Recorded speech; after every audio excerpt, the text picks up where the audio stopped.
اس وقت تک ہاتھ نہ اٹھائے جب تک 100% نیت نہ ہو، ورنہ چپ چاپ بیٹھا رہے اور کیا، اور سامنے جواب تو دے نہیں سکتا اس کو، لیکن مبلغ کو چاہیے کہ ایسا نہ کرے یار، بیچارہ پھر معرفت میں ہاتھ اٹھا لے گا، اپنے نگران کو دیکھے گا کہ یار یہ دیکھ رہا ہے، تو گھبرا کے ہاتھ اٹھا کر اس کو مطمئن کرنے کے لیے تو یہ گناہ میں پڑے گا نا۔ پتہ ہے کہ میں نے جانا تو ہے نہیں مدنی قافلے میں، پھر بھی ہاتھ اٹھاتا ہے، تو یہ جو وعدہ کیا اس نے کہ میں جاؤں گا، تو یہ گناہ گار ہوا، جبکہ پتہ ہے اس کو کہ میں نہیں جاؤں گا، نیت یہی ہے نہ جانے کی۔ اب بعد میں چلو نیت ہو گئی کہ چاند رات کو مدنی قافلے میں نکل گیا، تب بھی وہ گناہ نہیں مٹے گا۔ نیت کا اعتبار تو اس وقت ہے جب نیت کی، تو اس کی تو توبہ کرنی ہی پڑے گی اس کو، جو اس نے غلط وعدہ کیا، تو اس لیے وہ نیتیں کرواتے ہو کبھی، مطلب کبھی کبھار، میں زیادہ تو اس طرح وہ نہیں کرتا کہ یہ بیچارے ہاتھ اٹھا لیتے ہیں، بچتا ہوں اس سے، کئی سال سے یہ ذہن بن گیا میرا کہ ہاتھ نہیں اٹھوانے، جو مبلغین اٹھواتے ہیں وہ بھی مہربانی کر کے، اور ہاتھ اٹھوانے والے بہت دیکھ لیے، نام لکھوانے والے بہت دیکھ لیے۔ میں نے جب شروع میں ہم نے دعوت اسلامی کی یعنی کہ شروعات ہوئی نا، جس میں تو آپ کی اکثریت پیدا ہی نہیں ہوئی ہوگی، یہ دونوں صاحبان بھی پیدا نہیں ہوئے ہوں گے، تو یہ آج سے 42 سال پرانی بات کر رہا ہوں۔ میں جگہ جگہ جاتا، بعض وقت کوئی اسلامی بھائی بھی ہوتے، کبھی اکیلا بھی جانا ہوتا تھا، میں مطلب یعنی کہ نام لکھتا تھا، آپ نے آنا ہے۔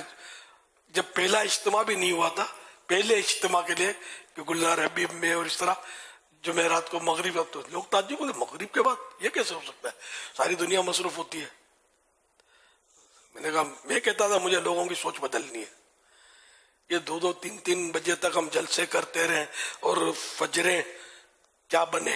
میں لوگوں کو تہجد پڑھانا چاہتا ہوں، یعنی بالکل اس کا تصور نہیں تھا کہ یہ مغرب کے بعد اور یوں۔ تو میں نے کہا نہیں، میں نے سوچ بدلنی ہے، میں نے ذہنی غسل دینا ہے لوگوں کو،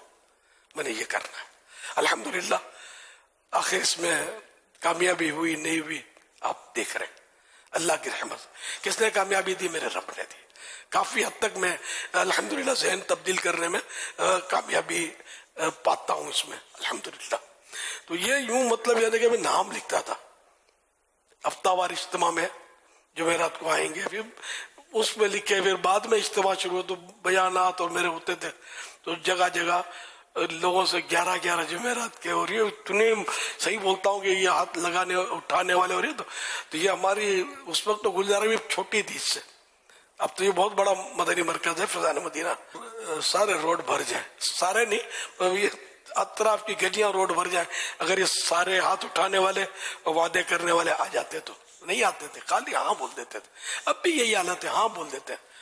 ہاں مولانا اب پکے آؤ گے؟ ہاں مولانا پکا آؤں گا۔ تو وہ بیچارے مطلب یہ بولتے ہیں، لوگ پہلے بھی یہی کرتے تھے، وہ جھوٹ سچ میں اتنا لوگ سمجھتے نہیں ہیں، تو اب یہ کھوٹا ووٹا وعدہ لے کر ان کو بیچاروں کا گناہوں میں ڈالے۔ لیکن یہ بھی ہمیں یقینی طور پر کسی پر گناہ نہیں بولنا کہ یہ جھوٹا وعدہ کر رہا ہے، تو ہم بدگمانی میں پڑیں گے، لیکن ہمیں سمجھنا چاہیے اکثر لوگ آتے نہیں یہاں بول کے، بیچاروں کو تکلیف دینی، خالی دعوت دیتے ہیں کہ آپ آئیے گا، آپ آئیے گا، آپ آئیے گا،